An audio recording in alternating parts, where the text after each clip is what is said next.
Hi, everybody. It's Babbitt from B&B with an In the Meantime share.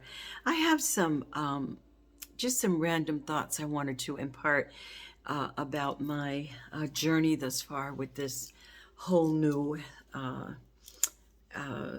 experience I'm having with transforming from the inside out, which has been interesting and fun and sad. And it's taken a lot of courage for me. So I thought I would share some thoughts about that because hopefully it will encourage you to stay on your path if you are, struggling with the same kinds of issues that I have struggled with over this past 6 months to a year. When I began to really commit and say, yes, you are going to do this for yourself, I have to say that, in the past, if somebody ever said to me, are you taking good care of yourself? I would say, oh, yeah. And I thought that I was, but I was missing a few pieces to my massive puzzle. And understanding that there's always redefining and changes and growth here and there where you can refit a piece or something, if you will.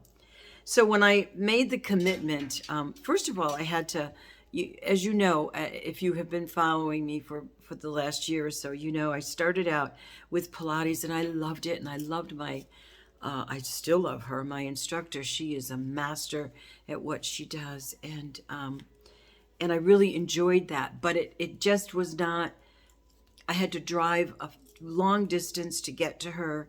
I was trying to find my sweet spot, with the exercise. So I wouldn't get bored. I wouldn't get angry about having to go here or do this or do that. And finally now, everything is fitting. It fits nicely. I'm in the gym 5 days a week. I do strength training on 3 days, and 2 days I dance. And as of Thursday, which is tomorrow, I'm adding a basic yoga stretch class after my dance class. So now, and it's all in one place, okay? Can I exercise on my own? Absolutely. But that's like, I don't think so. I probably would not do it. So now that I have found the elements that fit together for me, it is working out really well, and I have been so committed. Haven't missed a heartbeat. I mean, I've been to these classes, if I tell you, oh my God, and I'm really starting to see the chiseling out of a lovely figure because it's under there for sure. And not that I'm trying to be twiggy or anything like that. I just want to look in the mirror and say, I love you even more. I respect you even more because of what you are doing.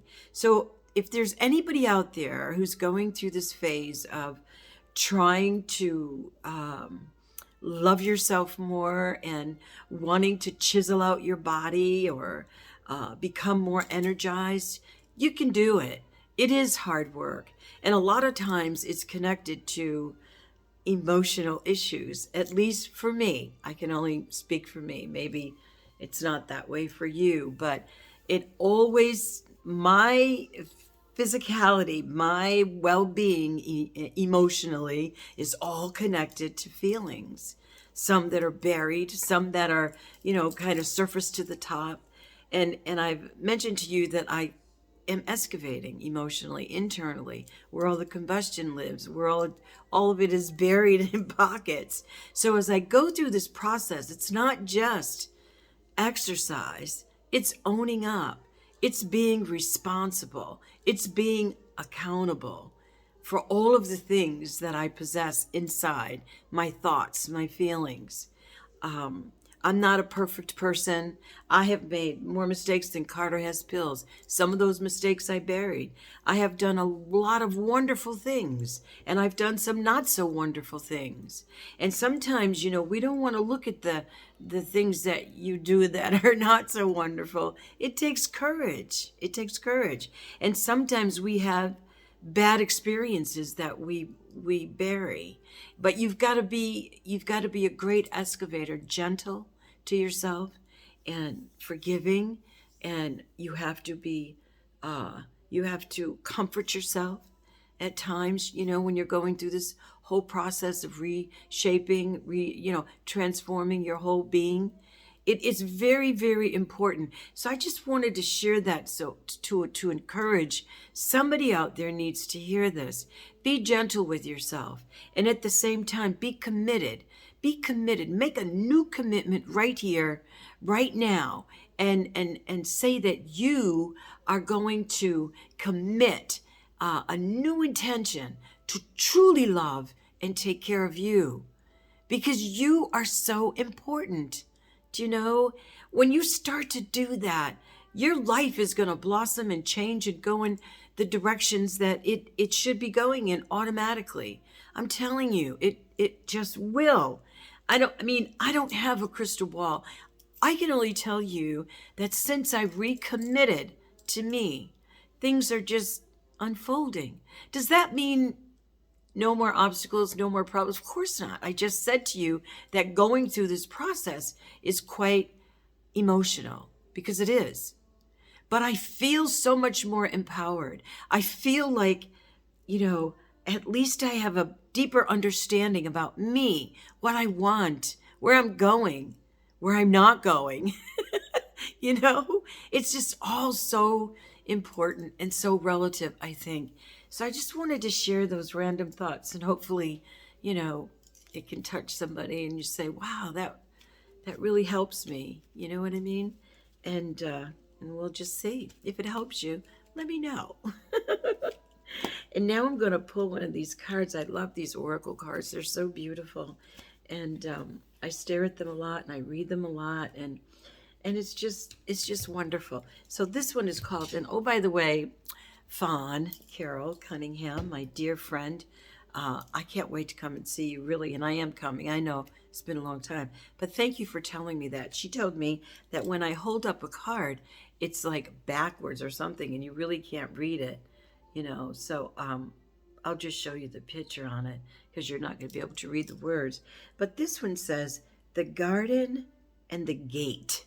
So let's see what it reads, because that picture is very interesting. As a young girl standing in front of a gate looking out. And so that's number 30. Okay.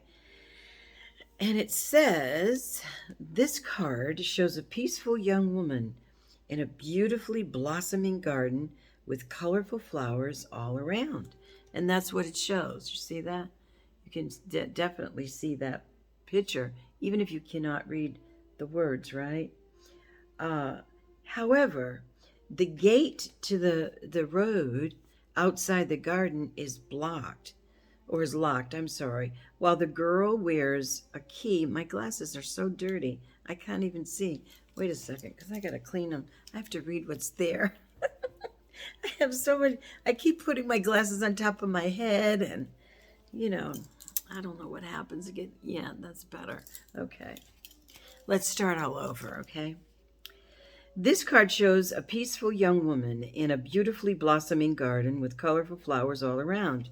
However, the gate to the road outside the garden is locked, while the girl wears a key on a chain around her neck. This card upright bodes well for the financial scene. In fact, there may be a lot of money or other personal pleasures coming your way at this time. But be aware, the choice to stay in the seeming security of this lovely garden may actually be motivated by habit or a fear of the unknown. The beauty is enticing and worth enjoying, but you may not be giving your spirit the freedom to roam. Oh, I love this. While it's fine to amass a great deal of wealth, don't let it keep you from your karmic path or from living your truth. You have the choice to shift your focus, widen your spiritual perspective, and gain the world that is just outside your gate.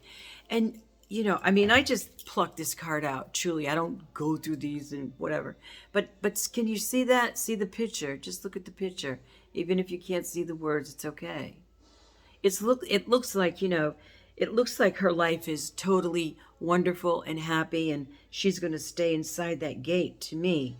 And what that speaks to is just what I'm talking about. I mean, you can stay just the way you are, okay? And you can tell yourself that you're okay, and you could stay right there. That's your choice. Or you can make a decision and say, I'm going to love me more. I'm going to make a commitment right now. I'm going to put an intention out to the universe and God and say, I want a better me. And then go for it. Go for it. Is it difficult? You betcha. It takes energy. It takes determination. But I'll tell you this, once you get started, like me, oh my God, I felt terrible because I felt sad for myself because I couldn't do the things that I used to do when it comes to flexibility, when it comes to moving my body. Now, I bet you what, I can do that and more. And I'm not even close to my, to the final. You never finish. You're constantly learning, But when I get to this place where there's a yoga instructor, okay, I'm starting to take yoga, like I said, tomorrow, and I'm a yoga instructor, okay, but there's no way I can deliver a wonderful class if I don't feel wonderful myself, right? So I said to the instructor, Emma, I said, let me tell you something. I'm not going to be able to do 15 downward dogs. So please, I said, it's hard enough for me to get up and down. When I'm ready, I'll know. And you will too. You take things step by step. Care for yourself. Love yourself. Believe me, it's going to be well worth it. And stop waiting until January 1st to start a whole new thing. No, start today. Recommit to loving yourself.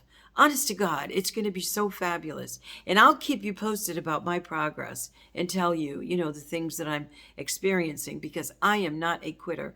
Once I really commit, which I have done, I am there. I am there for the long run. So that's my share. I hope it doesn't sound crazy or whatever. It's a very dark day out. I'm freezing cold, and I'm making the biggest pot of soup for the next week or so, and it smells wonderful in here. So now I've got to go do some work, stitching and cutting and all that good stuff. But I just wanted to impart those thoughts, and I hope it touched somebody. Okay, so be inspired, everyone, and I will see you next time. And in the meantime, bye-bye for now.